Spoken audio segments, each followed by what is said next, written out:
इस उत्तर प्रदेश की श्री कृष्ण भूमि में उन्होंने जन्म लिया। हमारे परम श्रद्धेय माननीय रामाश्रय यादव जी, पन्नालाल यादव जी और जज साहब हमारे पड़ोसी देश नेपाल से भी हमारे सांसद यादव साहब यहाँ पर आए हैं और आज और मेरे सम्मुख बैठे हुए यादव समाज के पिता तुल्य बुजुर्गों, माताएं, बहनों और इस समाज की युवा शक्ति में आप सबको नमन करता हूं, वंदन करता हूं।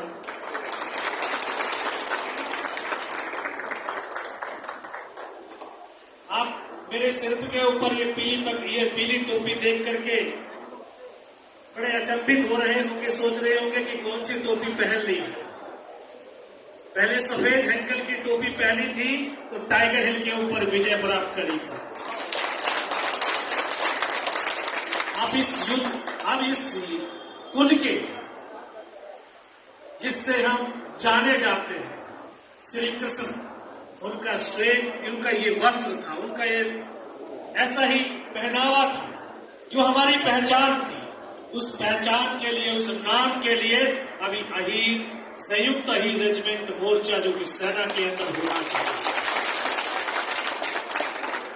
बहुत सारी संस्थाएं हमारे समाज में चलती चली आ रही है। अखिल भारतीय यादव महासभा अभी 100 वर्ष उसके पूर्ण होते जा रहे हैं। युवा यादव महासभा, न जाने कितनी महासभाओं में का गठन हमारे समाज के अंदर हुआ है, कितनी संस्थाओं का समाज का गठन होता चला रहा है। सभी संस्थाएं, सभी सभाएं अपने अपने क्षेत्र के अंदर अपना काम करती चली जा रही है। आप सबको मालूम है कि आरएसएस का जन्म हमारी अखिल भारतीय यादव महासभा के बाद हुआ था और आज पूरे देश के ऊपर राज कर रहा है। और आज हम 26 करोड़ हिंदुस्तान में यादव हैं और अखिल भारतीय महासभा के 100 वर्ष अगले साल पूरे हो गए, लेकिन आज तक हम एकत्रित नहीं हो पाए। आजादी के बाद 50,000 हमारे सैनिकों ने अपने देश की आन बान और शान को जिंदा रखने के लिए अपने प्राणों का बलिदान दिया। 50,000, जबकि हर युद्ध के अंदर 10 से 5,000 सैनिक, भारतीय सेना के सैनिक शहीद हुए हैं और 4 बड़े युद्ध हुए हैं सेना के अंदर, देश के अंदर। 48 का, 62 का, 65 का, 71 का और फिर अभी ये कारगिल। अब हम सिर्फ 114 वीर हीरो की कहानी पढ़ते हैं जिन्होंने रजांगना के अंदर 114 जवानों ने चाइनीज के 3,000 सैनिकों को मौत के घाट उतारा था। वो 30,000, 50,000 जो हमारे सैनिक हैं अपने देश के ऊपर कुर्बान होते चले जा रहे हैं, अपनी सेना के लिए कुर्बान होने चले जाते हैं, अपनी कौम के लिए कुर्बान होते चले जा रहे हैं। वो ऊपर से उनकी दिवंगत आत्माएं भी सोचती होंगी कि ये समाज क्या हमारी पहचान दिलाएगा। इस सेना के अंदर 27 रेजिमेंट हैं, लेकिन अहीर रेजिमेंट नहीं।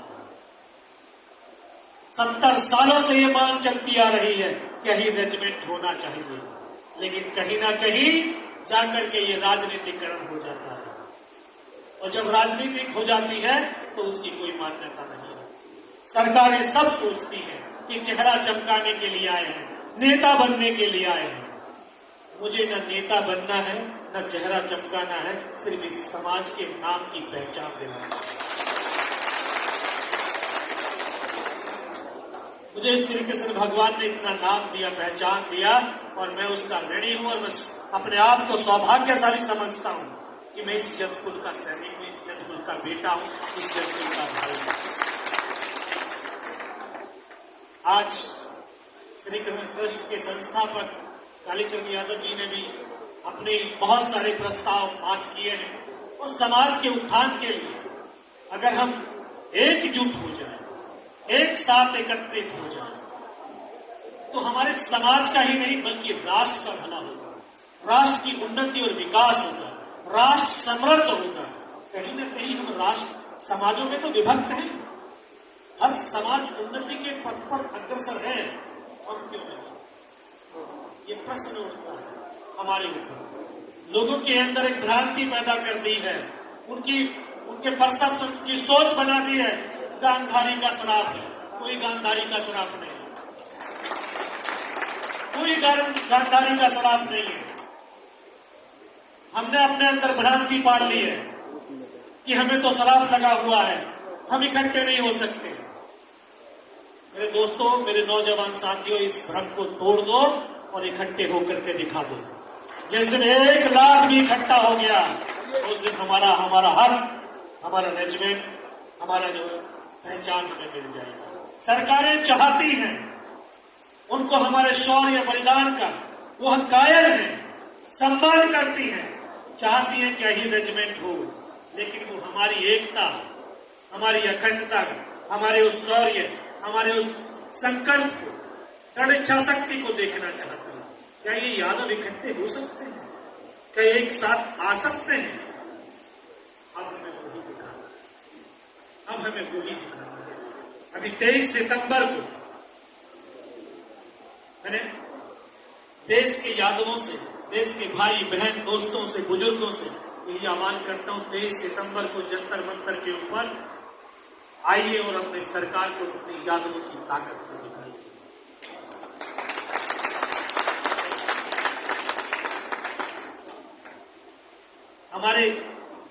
हम यादवों ने क्या नहीं किया। अभी हमने देखा कि हमारी बेटी ने अभी अंतर्राष्ट्रीय स्तर के ऊपर इस देश का नाम, इस कौम का नाम ऊपर किया। बहुत सारी बेटी और बेटियां हमारे खेल क्षेत्र के अंदर बहुत बड़ा प्रदर्शन करके अपनी जाति का, अपने समाज का, अपने राष्ट्र का नाम ऊंचा करते चले जा रहे हैं। हमारे किसान कहते हैं, हमारी तो ये पहचान बना दी है ना, ये तो गवाले हैं, मक्खन और दूध बेचने वाले हैं। हम हैं, बड़ा फख्र है हमें कि हम गवाले हैं, दूध और दही को और मक्खन को बेचने वाले हैं, इस देश को सात्विक बनाने वाले हैं। और इन्हीं गवालों में हमें बंसी बजा करके इस दुनिया को एकत्रित करने का भी हुनर है। और अगर इस कौम और राष्ट्र की तरफ अगर कोई उंगली और आंख उठाता है तो सुदर्शन चक्र कर गर्दन काटने का भी हमारा हुनर है। तो हमने अपने हुनर को, अपनी कौम की काबिलियत को, अपने कौम के इतिहास को जानना होगा, पहचानना होगा। हम दौलत के पीछे भागते हैं, हम शोहरत के पीछे भागते हैं। तो दोस्तों, मेरे साथियों, अपनी कौम के पीछे भागिए, अपनी कौम के नाम के पीछे। जो कौम का नहीं वो किसी काम का नहीं, कोई काम का नहीं। और ये उत्तर प्रदेश की धरती, बिहार की धरती इतनी पावन धरती, इससे बड़ी पावन धरती इस देश में नहीं। और इतनी बड़ी संख्या के अंदर इस कौम का और कहीं पर भी नहीं है। इतनी संख्या की, जितनी संख्या के अंदर उत्तर प्रदेश और बिहार के अंदर है। 3 करोड़ यादव हैं उत्तर प्रदेश के अंदर और 3 करोड़ यादव बिहार के अंदर है। अगर ये 6 करोड़ में से 3 करोड़ भी आ गए तो उसी दिन हम दुनिया की और हिंदुस्तान की तकदीर को बदल सकते हैं। इतनी हिम्मत है हमारे अंदर। अपनी हिम्मत को, अपनी काबिलियत को पहचानो और अपने इस यादव समाज, हम बहुत जगह बट गए ना, कभी कांग्रेस में है तो कभी बीजेपी में, कहीं समाजवादी में है, कहीं बसपा में है, कहीं आप में है। हम बढ़ते हुए चले जा रहे हैं और टूटते हुए चले जा रहे हैं। विचारधाराएं अलग हो सकती हैं, विचारधाराएं अलग हो सकती हैं, आपकी चॉइस अलग हो सकती है, लेकिन समाज की चॉइस अलग नहीं हो सकती। समाज तो एक ही रहेगा। और जब समाज की जरूरत पड़े, समाज को जरूरत पड़े, तो एक झंडे के नीचे, यादव के झंडे के नीचे आप खड़े हो। बहुत सांसद वहां पर पहुंचे, मैं उनको भी यही बोला कि अगर आपको सम्मान नहीं मिलता है तो आप छोड़ दीजिए और आ जाइए, आपको ये कुल सम्मान है, आपको ये कुल सम्मान है। क्योंकि अगर हमारा कुल हमारा इकट्ठा हो जाएगा जिस दिन, उस दिन हम बहुत बड़ी ताकत है। ये विनती करने के लिए आया हूं, आपसे सहयोग और आशीर्वाद लेने के लिए आया हूं, आपसे प्रेम लेने के लिए आया हूं और देश के अंदर अमीरों को, यादवों को जगाने के लिए आया हूं। आप जाग जाइए। अपनी सामर्थ्य को, अपनी ताकत को पहचान लीजिए। बहुत कम मात्रा में हमारे खिलाड़ी, हमारे सैनिक अपनी ताकत का, शौर्य का प्रदर्शन करके दिखा रहे हैं, लेकिन बहुत सारे यादव भाई बहन, मेरे दोस्त उस ताकत को पहचानते नहीं, उसको सम्मानते नहीं। आपको मालूम होना चाहिए कि हमने आजादी के से पहले ही नहीं, आजादी से पहले भी हमने कितनी कुर्बानियां दी। हमारे पितामह भीष्म जैसे जो हमारे महारथी, हमारे इस युद्ध कुल के वीर सपूत इस धरती पर, इस कुल के अंदर रहे, जिन्होंने अंग्रेजों के खिलाफ बहुत सारी लड़ाइयां लड़ी। और आप लोगों को ये बताना चाहता हूं कि यादव रेजिमेंट बना क्यों नहीं, क्योंकि ये कौम ऐसी रही, हमारे बुजुर्ग ऐसे रहे, ना तो वो किसी के सामने झुके ना बिके, बल्कि वो आंख से आंख मिलाकर के अंग्रेजों के साथ लड़ते रहे। उन्होंने गुलामी नहीं करी। इसलिए जब रेजिमेंटें बनी तो उन्होंने सोचा कि ये तो बहुत बहादुरी वाली कौम है, निडर वाली कौम है, कट्टर वाली कौम है, तो इसका रेजिमेंट नहीं बनना चाहिए, नहीं तो ये हमको ही मौत के घाट उतारते हुए चले जाएंगे। इसलिए नहीं है। अब तो आजाद है, हमारा हक है। और ये नारे, मैं आपको 2-3 नारे कहता हूं, इसको जरूर अपने जहन के अंदर, हर यादव का एक ही नारा, कंधे पर हो नाम हमारा, होना चाहिए कि नहीं? हर यादव का एक ही नारा। ऐसे तो दूध दही की आवाज नहीं है।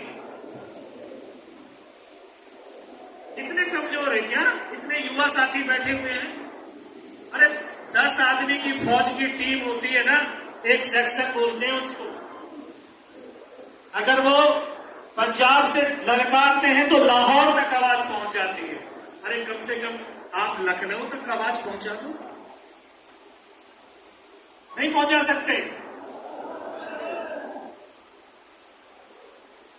हर यादव का एक ही नारा, कंधे पर हो नाम हमारा। अहीर रेजिमेंट हक है हमारा, अहीर रेजिमेंट हक है हमारा। पहले प्रथम विश्व युद्ध के अंदर 9,000 यादवों ने कुर्बानी दी थी, और द्वितीय विश्व युद्ध के अंदर 38,000 यादवों ने कुर्बानी दी। हर जगह कुमाऊं रेजिमेंट का मेमोरियल है, हमारे जाट रेजिमेंट का मेमोरियल है, हमारे सिख रेजिमेंट का मेमोरियल है, लेकिन यादव रेजिमेंट का कोई मेमोरियल नहीं। 1962 में भी जब लता मंगेशकर ने जी गाना गाया था कि वो उन्होंने उसमें मराठा, जाट सबका जिक्र हुआ, लेकिन यादवों का नहीं। क्या दर्द नहीं होता आप लोगों को? अरे जिसके लिए हम मरे, एक 114 जवान जिन्होंने चाइनीज को मार गिराया, और वो भी हथियारों से नहीं, बाहुबल से लड़े थे, और फिर भी हमारी कौम का नाम दर्द होता है। 25 साल फौज में नौकरी करके आया हूं। जिस रेजिमेंट में था सिर्फ 350 यादव, लेकिन नाम नहीं होता, दर्द होता है। इसलिए जो हमारे पूर्वजों ने जो मुहिम चलाई थी, उसी मुहिम को आगे बढ़ाने का संकल्प लिया है कि जब तक सेना में थे तो राष्ट्र के उत्थान के लिए समर्पित था, अभी इस कुल का हूं, इस समाज का हूं, तो इस रही रेजिमेंट जो हमारा हक है, हमारी कौम को हमारा नाम, हमारी पहचान मिलनी चाहिए। जब वहां पर टाइगर हिल पर गोलियों से सर से लेकर के पैर तक छलनी था, हर जगह से लहू की धारा बह रही थी, तब भी सिर्फ एक ही आवाज थी, एक ही भाव था कि सांस चले या न चले, रक्त बहे तो बहे, मेरा राष्ट्र चलना चाहिए और मेरा राष्ट्र बढ़ना चाहिए। तो ये यदुवंश की जो कौम है, हमारे भगवान श्री कृष्ण के हम वंशज हैं, हमारा तो सिर्फ एक ही सपना है, एक ही हमारा नारा है कि हमारा राष्ट्र रक्षित हो, सुरक्षित हो, उन्नत हो, विकास हो, और उसके लिए जरूरी है कि अहीर रेजिमेंट 62 में सिर्फ हम चाइना से लड़े थे, सिर्फ एक कंपनी लड़ी थी। अगर रेजिमेंट बन गई तो हम चाइना और पाकिस्तान दोनों फ्रंटों से अकेले लड़ करके हिंदुस्तान की सेना और देश को ये बता सकते हैं कि यादवों के अंदर कितना पराक्रम है। विचार कीजिए, अगर ये 1947 में हमारी रेजिमेंट बन गई होती तो आज 1 करोड़ यादव परिवार कहीं ना कहीं फौज से जुड़ गए होते, उनको रोजगार मिल गया होता। 27,000 सर्विंग होते हैं एक रेजिमेंट के अंदर। एक रेजिमेंट जो होती है उसमें 27,000 होते हैं और हर साल 3,000 रिटायरमेंट होते हैं। 75 इंटू 3 कर लीजिए कि कितने लोगों को और रोजगार मिल गया हो, कितने परिवार हम उन्नत हो चुके होते।